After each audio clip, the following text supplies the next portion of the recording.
கந்த கடவுள் நமது சொந்த கடவுளை வணங்கி வயலூர் முருகன் எம்பெருமானை வணங்கி இன்னைக்கு ரொம்ப ஒரு டேஞ்சரஸ் டெல்லியை அடித்த தீவிரவாதிகள் அதுக்கப்புறம் யோகி.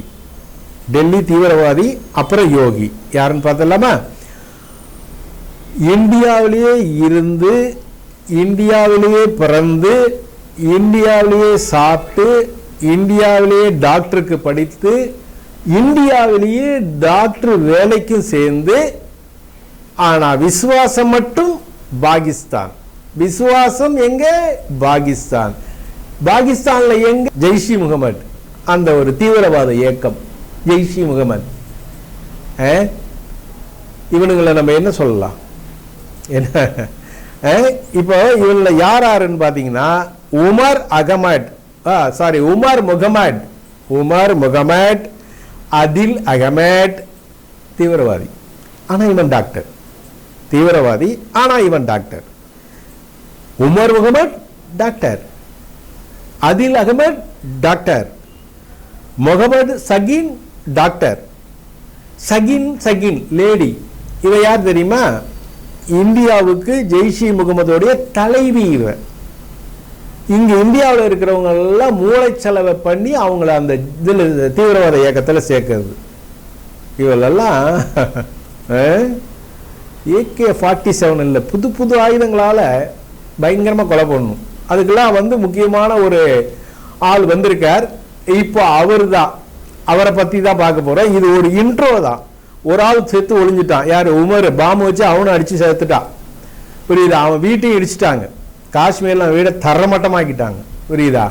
அடுத்தது இவனுங்கெல்லாம் திகார் சிறையில் இருக்காங்க. இப்ப திகார் சிறைக்கு போறதுக்கு முன்னாடி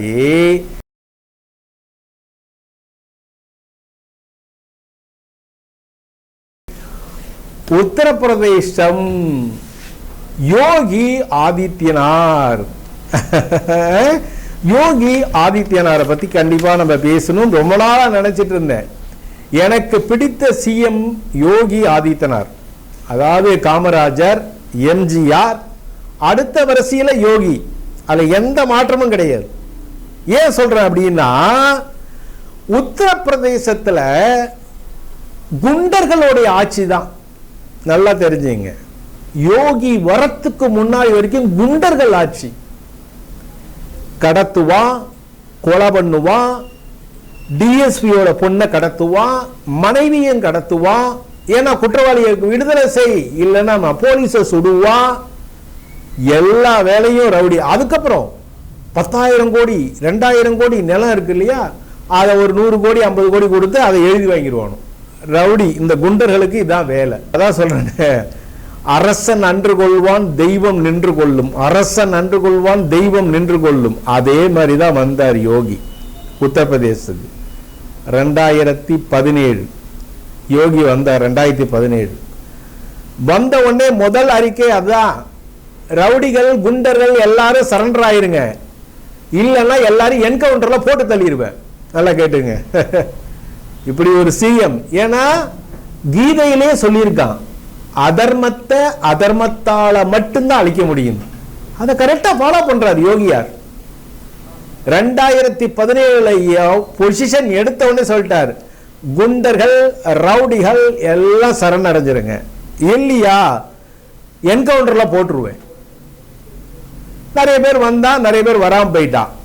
பார்த்தாரு. 2017 இருந்து நல்லா கேட்டுங்க, 2017 இருந்து 2025 வரைக்கும், 2017 இருந்து 2025 வரைக்கும் 245 பேரை என்கவுண்டர்ல போட்டாருங்க யோகி. 245 பேரை என்கவுண்டர். பேச்சுக்கே இடம் கிடையாது. 245 பேரை என்கவுண்டர்ல போட்டார். யோகியாரை பத்தி ஒரு பேட்டி எடுக்கிறாங்க பாகிஸ்தான்ல. என்ன, யோகியாரை பத்தி ஒரு யூடியூப் சேனல் எடுக்கிறாங்க. அதை பார்த்துருப்பீங்கன்னு நினைக்கிறேன். உத்தரப்பிரதேச முதல்வரை பத்தி என்ன நினைக்கிறீங்க அப்படின்னு அவன் பாகிஸ்தான்காரன் சொல்றான், ஓ புல்டோசர் பாபா, புல்டோசர் பாபா. அவர் பேர் யோகி, அவருக்கு பேர் இன்னொரு பேர் புல்டோசர். ஏன்னா ரவுடியை சுற்றுவார், வீடை தரமட்டமாக்கிடுவார். ரவுடிங்களை ஷூட் பண்ணுவார், ரவுடி வீடெல்லாம் தரமட்டமாக்கிடுவார். அப்புறம் எங்க வேரோட பொழைஞ்சிருவான். ரவுடி எங்க முளைப்பான் அதுக்கப்புறம்? புரியுதா? கட்ட பஞ்சாயத்து பண்றது, இது பண்றது, எல்லா வேலையும். இவர் பொசிஷன் எடுத்ததுலேருந்து ஒன்றும் நடக்கல. 2025 வரைக்கும் இவர் பொசிஷன் எடுக்காததுக்கு முன்னாடி பார்த்தீங்கன்னா 2017க்கு முன்னாடி, ஏன்னா 2009 ஏற்கனவே கோபை டிவியில் சொல்லியிருக்கோம், சுக்லான்னு ஒரு டிஎஸ்பி பார்த்தீங்களா 100 கோடி, அது சொன்னது 100 கோடி, அவன் 300 கோடிக்கு மேலே அடிச்சிருப்பான். ஏன்னா அப்பெல்லாம் அரசியல் வேற, யோகி கிட்ட பண்ண முடியாது, அப்ப இருந்த அரசியல்வாதி வேற. அவனை வச்சுதான் அவ்வளவு பேர் 100 கோடிக்கு இடத்தையே பிடிச்சிருக்கா, 200 கோடிக்கு மேல பணமே இருக்கும். புரியுதா? யோகி வந்ததுக்கு அப்புறம் தான் அதே மாதிரி முதல்ல பாத்தீங்கன்னா 4 மணிக்கு மேல ஆண்கள் பெண்கள் யாரும் போக முடியாது. ரவுடிகள் அட்டகாசம், குண்டர்கள் அட்டகாசம் உத்தரப்பிரதேசம். புரியுதா? தெரிஞ்சவங்களே ஒருத்தவங்க சொன்னாங்க, ஒரு 5 கிலோமீட்டருக்கு ஒருத்தர் ரவுடியை நிப்பானா, 20 ரூபா மாமூல், 20 rupees. அப்பயே 10 வருஷம் முன்னாடியே பார்த்துங்க, 20 rupees எவ்வளவு வேல்யூ. அப்போ அவன் 300 ரூபா கூலி வாங்கினா 5 இடத்துக்கு ரவுடிக்கு இப்ப பணம் கட்டினா 100 ரூபா போச்சு, 200 ரூபா தான் வரும். அதுல பெட்ரோல் அடிச்சு அந்த ஆட்டோக்காரர் என்ன பண்ணுவார்? இப்ப எதுவுமே கிடையாது. யோகி வந்ததுக்கு அப்புறம் எதுவுமே கிடையாது. என்ன? ஏன்னா பெண்கள் ஆண்கள் யாரும் 4 மணிக்கு மேல வெளியே போக மாட்டாங்க. ஏன்னா அந்த அளவு அட்டுழியம். புரியுது? அவ்வளவு ரவுடி குண்டர்கள் ராஜ்யம் தான் முக்கியமா, அவனுக்கு தான் ஆட்சி பண்ணியிருக்கானுங்க. பாபா வந்தார. அப்புறம் 2017க்கு அப்புறம் அவரே சொன்னார், 90 நாட்கள் டைம் தர, யாரும் தெரிந்தல, 245 பேரை வந்து புல்டோசர் பாபா அப்படிதான் சொல்லணும். என் பேரு என்ன? உத்தரப்பிரதேச முதல்வர் யோகி ஆதித்யநாத். எனக்கு இன்னொரு பேரு இருக்கு, புல்டோசர் பாபா. இப்படிலாம் பேர் வாங்கணும்ல, அடுத்த நாட்டுக்காரன் சொல்றா. ஏன்னா சுடுவார் இடிப்பார், சுடுவார் இடிப்பார், சுடுவார் இடிப்பார்.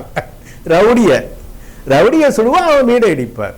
அதுதான். நீங்க வேற பயந்துறாதீங்க, இதான் இவருக்கு வேலை. பூண்டோட அறுத்துட்டார். யார? ரவுடிங்க பூரா பூண்டோட அறுத்துட்டார். ரவுடிங்கிற பேச்சுக்கே இடம் இல்லை. இப்ப பிரச்சனைக்கு வரலாம், அவரை பத்தி பேசியதான். ஆனா என்ன மாதவம் செய்தது இந்த பூமி? பூமா தேவி உத்தரப்பிரதேச முதல்வர் யோகியை பெற்றெடுக்க அடுத்த பிஎம் இவர் தான் வரணும். ஆண்டவனை வேண்டிக்கணும், இவர் தான் வரணும். இப்படிப்பட்ட ஆள் தான் இருக்கணும். கல்யாணம் பண்ணல, பிரம்மச்சரியம். யோகியார் பிரம்மச்சரியம். நாடு மக்கள் பிரம்மச்சரியத்தை கடைபிடிக்கிறார் யோகியார். ஆட்டோமேட்டிக்காவே அந்த பாசம் மக்கள் மேல வந்துடும். இல்லைன்னா அப்படிப்பட்ட குண்டர்களை வந்து அட்டைக்கு ஒடுக்க முடியுமா? இவர் உயிருக்கு ஆபத்து இருக்கும். எல்லாத்தையும் பார்த்துக்கிட்டார்ல, இவர் உயிரை துச்சமா மதிச்சதுனாலதான் இந்த நடவடிக்கை.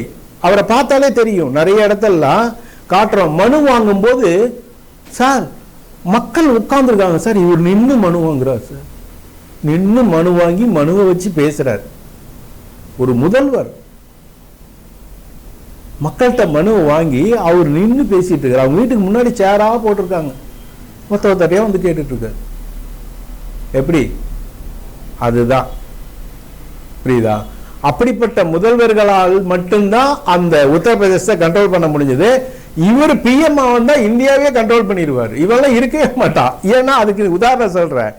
இப்போ என்ன ஆச்சுன்னா, டெல்லியில இவனுங்க வந்து இந்த 2900 கிலோ அந்த வெடிப்பொருட்கள் அந்த மருத்துவமனையில ரெடி பண்ணானுங்களா, ரெடி பண்ணி ஒரு 12 பேரை கைது பண்ணிட்டாங்க. ஏன்னா இதை வச்சு 10,000 பேர்ல இருந்து 1,00,000 பேரை கொலை பண்ண முடிவு பண்ணியிருக்கான். இவனுக்கு 4 பேரும் சதி திட்டத்தை பாருங்க. 10,000 இருந்து 1,00,000 பேரை காலி பண்ண பார்த்திருக்காங்க. அங்க மட்டும் இல்ல, டெல்லி, மும்பை, ஆந்திரா, இப்படி வரிசைக இந்தியா ஃபுல்லா இந்த வெடிப்பொருட்கள் போச்சுன்னா ஒரு இடத்துக்கே தாங்க முடியல. என்ன இப்போ அதுல என்ன பண்ணிட்டாங்க, டெல்லியில அரெஸ்ட் பண்ணியிருந்தாங்களா, அதுல அந்த வீடியோல காட்டுறோம். அந்த 4 பேர் மட்டும் வெளியே வரா, கோர்ட்டுக்கு கொண்டு வராங்க. கோர்ட்ல என்ன சொல்றாங்க, உத்தரப்பிரதேசம் சிறை லக்னோ உங்க 4 பேருக்கும். நல்லா கேளுங்க, உத்தரப்பிரதேச சிறை லக்னோவுக்கு உங்க 4 பேரையும் மாத்தலாம் அப்படின்றான். ரவுடி எல்லாம் அழுது புலம்புறான் சார். அந்த பயங்கரவாதி 4 பேர் அழுகுறான். ஐயோ வேணாங்க வேணாங்க. ஏண்டா? ஏன் உத்தரப்பிரதேசம்னா பயமா? லக்னோ சிறைனா பயமா? திகார்னா மங்களம் பாடிக்கலான்னு பாக்குறீங்களா? 4 பேரையும் மாத்தணும்னு சொன்னதான் கண்ணீர் தண்ணி அழுகுறான் கோர்ட்ல. வேணாங்க அங்க போனா எங்களை கொன்னுடுவாங்க. ஏண்டா உங்களுக்கு வந்தா ரத்தம், எங்களுக்கு வந்தா தக்காளி சட்னியா? ஏண்டா உங்களுக்கு வந்தா ரத்தம், எங்களுக்கு வந்தா தக்காளி சட்னியா? படுபாவி கமனாட்டிங்களா? 10,000 பேர்ல லட்சம் பேரை காலி பண்ண பாத்தீங்க. இப்போ உங்க உயிர் ஆடுதா? விடுவாங்களா? என்ன என்ன உடனே சொல்லியிருக்கா, எங்களுக்கு உயிருக்கு உத்தரவாதம் இல்லை. அங்க போனா யோகியார் ஏன்னா சிங்கம் மாரி உட்கார்ந்து இருக்காரு. என்ன யோகியார் சிங்கம் மாரி இருக்காரு. நிறைய பார்த்துருப்பீங்க வீடியோல. அதுல பாத்தீங்கன்னா முக்கியமா ஒரு எம்பியை பத்தி சொல்ல மறந்துட்டேன் பாருங்க. அவர் பேர் பிரபல குண்டர். அவருடைய பெயர் ஆதித் அகமது. அவருடைய சகோதரர் அஸ்ரப் அகமது. அவருடைய சகோதரர் அஸ்ரப் அகமது.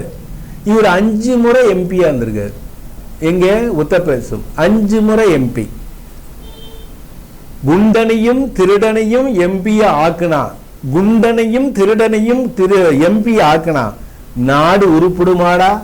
நாட்டு மக்கள் உருப்படுவாங்களா? 5 முறை எம்பியா வந்திருக்கான் குண்டர். குண்டனா நீங்க தப்பா நினைக்கிறீங்க, ரவுடி பைய. என்ன 5 முறை எம்பியா வந்திருக்கா? என்ன இவனை குஜராத் சபர்மதி சிறையிலிருந்து கொண்டு வராங்க. எங்க? உத்தரப்பிரதேசம் லக்னோ சிறைக்கு. நல்லா கேட்டுங்க. குஜராத் சபர்மதி சிறையிலிருந்து உத்தரப்பிரதேசம் லக்னோ சிறைக்கு கொண்டு வராங்க. வந்த உடனே ரிப்போர்ட்டர் மாரி, நம்மள டிவியில வேலை செய்யற மாரி 2 பேர் காடை போட்டு டும்னு போட்டு போயிட்டான். ஸ்பாட்லயே அவுட்டு. புரியுதா? உத்தரப்பிரதேசம் தான் நெருப்புடா. அவர்கிட்ட நீங்க நெருங்கவே முடியாது. ரவுடியோ குண்டனோ அங்க இருக்கவே முடியாது. இன்னொரு உதாரணமும் சொல்றேன். இப்போ சமூக வலைதளங்கள ட்ரெண்ட் ஆனது, ஒரு 2 பசங்க திருடர்கள், ஒரு பொண்ணு போயிட்டு இருக்கா, அவ கழுத்துல இருந்து சங்கிலிய பறிச்சுட்டானுங்க. பறிச்ச உடனே அவனை இழுத்துட்டு போய் ஆட்டி பின்னி எடுத்து கையை உடைச்சு காலை உடைச்சு கட்டை போட்டு சங்கிலியை கொண்டு வந்து அந்த பொண்ணு கிட்ட கொடுக்க சொல்லி மன்னிப்பு கேட்க சொல்லியிருக்காங்க போலீசார். எப்படி இருக்கு? மன்னிப்பு கேட்க சொல்லியிருக்காங்க போலீசார். மன்னிப்பு கேட்டிருக்கானுங்க. திருடங்க 2 பேர் மன்னிப்பு கேட்டிருக்காங்க. கைகால உடைச்சாங்க. பேச்சுக்கே இடம் கிடையாது சார். உத்தரப்பிரதேசல ரவுடி திருட்டு இதுக்கெல்லாம் பேச்சுக்கே இடம் கிடையாது. வந்தா அவ்வளவுதான் ஸ்பாட். சார் 5 முறை எம்பியா இருந்தான் சார். 2 பேருமே அவன் தம்பி அவன் கூட இருக்கிறாள். இவன் 5 முறை எம்பியா இருந்திருக்கான். இவன் காரை விட்டு கீழே டமான்னு ஷூட் பண்ணிட்டானுங்க. யாரோ ரிப்போர்ட்டர் மாதிரி 2 பேர் வந்தாங்க, சுட்டுட்டான். ஒண்ணுமே தெரியல. அதுக்குதான் பயப்படுறான்.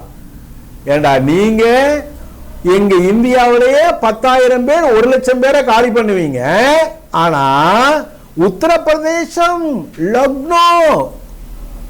லக்னோ சிறை, ஊபி முதல்வர் யோகி ஆதித்யநாத் யோகியா அப்படிங்கிறான். இருக்கா? அடுத்த பிஎம்மா வருவார்.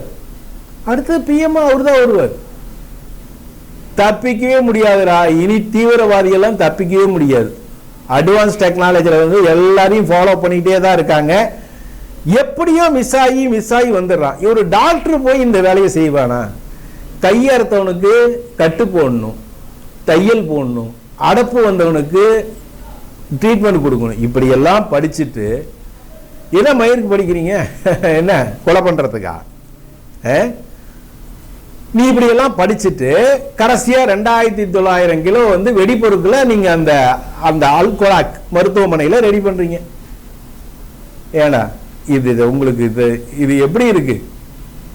நீங்க அங்க பாகிஸ்தான்ல போய் ரெடி பண்ணுங்க, அங்க வெடி வைங்க, என்னமா பண்ணுங்கடா. ஏன் அமைதியா இருக்கிற இந்தியாவில் இது பண்றீங்க? உங்களுக்கு தானே நஷ்டம். போக போக தெரியும் அப்படிங்கிற மாதிரி இன்னும் போக போக தெரியும். இதுல இன்னும் யார் மிங்கில் இருக்கா? இது ஒரு ஆளு நினைக்காதீங்க, 12 பேர் நினைக்காதீங்க, இன்னும் நிறைய பேர் இருக்கான். Silent killer. அரசியல்வாதி சொல்லுவாங்க ஸ்லீப்பர் செல், சைலண்ட் கில்லர், ஸ்லீப்பர் செல். இன்னும் நிறைய பேர் இருக்கான். என்னையே பிடிச்சிட்டே இருக்காங்க. நீ எல்லாம் விடுறதுக்கான வாய்ப்புகள் இல்லை. புரியுதா? இன்னும் தேடிக்கிட்டே தான் இருக்காங்க. ஒருத்தனா மாட்டிக்கிட்டே தான் இருக்கான். பணத்தை போட்டுறான்டா பாகிஸ்தான். அவனே கடங்கார பையன். என்னையே அது உலக வங்கியே வந்து பணம் தர மாட்டேன்னா என்ன, கடனை வாங்கி இப்படியெல்லாம் செலவு பண்ணிட்டு இருக்கா, அங்க எல்லாம் பிச்சை எடுத்துட்டு இருக்கா. உங்களுக்கு இதெல்லாம் தேவையா? ஓகே, அதனால இனி வந்து நீங்க தீவிரவாதத்தை முற்றிலும் கைவிடணும். அதெல்லாம் அந்த காலம், பாம்பு வச்சது பேமு வச்சதெல்லாம் அந்த காலம். இனிமேலாம் நக்கு நக்கு நக்கு நக்கு நொக்கிடுவாங்க, புரியுதா? அதனால இனிமே நீங்க வந்து ஜாக்கிரதையா தான் இருக்கணும். உங்களுக்கு பிடிக்கலையா நீங்க பாகிஸ்தானே போயிருங்க, அவங்க கூடயே பிடிச்சிங்கடா. யார் உங்களை கேட்டா? ஜெய்ஷி முகமது கூடயே ஆடுங்கடா, யார் கேட்டா? இது எங்கள் தேசம், தாயை விட மேலா மதிக்கிறோம் நாங்க. இந்தியாவை தாயை விட மேலா மதிக்கிறோம். அதுதான்டா உத்தரப்பிரதேச முதல்வர் யோகி, புரியுதா? அப்படிப்பட்ட ஒரு முதல்வர். அடுத்தது அவர் தான் பிரதமர், அதுல எந்த மாற்றமும் இல்லை. இறைவன் கரெக்டான நேரத்தில் கரெக்டான இடத்துல அவரை உட்கார வச்சிருவார். இந்த 4 ரவுடியும் காட்டுறோம். இப்போ அந்த தீவிரவாதியும் உத்தரப்பிரதேசம் போனா யோகியார் அனுப்ப வேண்டிய இடத்துக்கு அனுப்பி, மரியாதை கொடுக்க வேண்டிய இடத்துல மரியாதை கொடுத்து, நல்ல இடத்துக்கு சந்தோஷமா உங்களை அனுப்பி வைப்பார். யோகியார் சந்தோஷமா உங்களை அனுப்பி வைப்பாரா, பயப்படாதீங்க. உத்தரப்பிரதேசம் போங்க, லக்னோ போங்க, கரெக்டான நேரத்தில் கரெக்டா அனுப்பி வைப்பார் உங்களை. எங்க அனுப்பணும் ஆண்டவனுக்கு தான் தெரியும், புரியுதா? தீவிரவாதம் இனி தலையெடுக்க முடியாது, புரியுதா? அவங்க நாடே சொல்றான், அவர் பேர் வந்து யோகி, அவரை சொல்றான் புல்டோசர் பாபா அப்படிங்கிறான். அலறான்ல, நியாயத்துக்கு தானே சொல்றோம், நாங்க நியாயமா தானே இருக்கும். ஓகே நேயர்களே, யோகி மீண்டும் பிஎம் ஆகணும், பிரைம் மினிஸ்டர் ஆகணுங்கிறதா எங்களுடைய மக்களுடைய ஆசையாகவும் இருக்குது. நிறைய பேர்ட்ட கேட்டோம், அவங்களும் அதே தான் சொல்றாங்க. கண்டிப்பா எல்லாருடைய ஆசீர்வாதத்துல திரும்பி அவர் ஆயிடுவார். ஓகே நேயர்களே, மற்றும் ஒரு நிகழ்ச்சியில் உங்களை சந்திக்கின்றேன். நன்றி, வணக்கம். சித்தரின் மெய்சிலுக்கும் அனுபவங்கள் என்று முன்னரே கூறியிருந்தோம் அல்லவா? அந்த உண்மையை உங்களுக்கு சொல்ல வேண்டாமா? அந்த சித்தர் நேரடியாக அந்த அம்மனுக்கு அபிஷேகம் செய்யும் போது அந்த அம்பாள் பாம்பு ரூபத்தில் எழுந்தருளியிருக்கிறாள். அந்த காட்சிகளை இப்போது நீங்கள் பார்த்து கொண்டிருக்கிறீர்கள். அந்த பாம்பு ரூபத்தில் எழுந்திருக்கும் அம்பாளை இந்த சித்தர் பாலால் அபிஷேகம் பண்ணுகிறார், சந்தனத்தால் அபிஷேகம் பண்ணுகிறார். என்னதான் ஜீவன் இருந்தாலும் 5 அறிவு படைத்த ஜீவன், தெய்வத்தினுடைய பாம்பு இல்லை என்றால் யாராயிருந்தாலும் தீண்டும். ஆனால் கடவுளின் அருள் பெற்ற இந்த சித்தர் அந்த பாம்புக்கு அபிஷேகம் பண்ணும் போது எந்தவித மறுப்பும் அது தெரிவிக்கவில்லை. சில நேரம் மஞ்சள் தண்ணி எடுத்து அது வாயிலே போடுறார். இதெல்லாம் பார்க்க ரொம்ப மெய்சிலிருக்கும் அனுபவமா இருக்கு.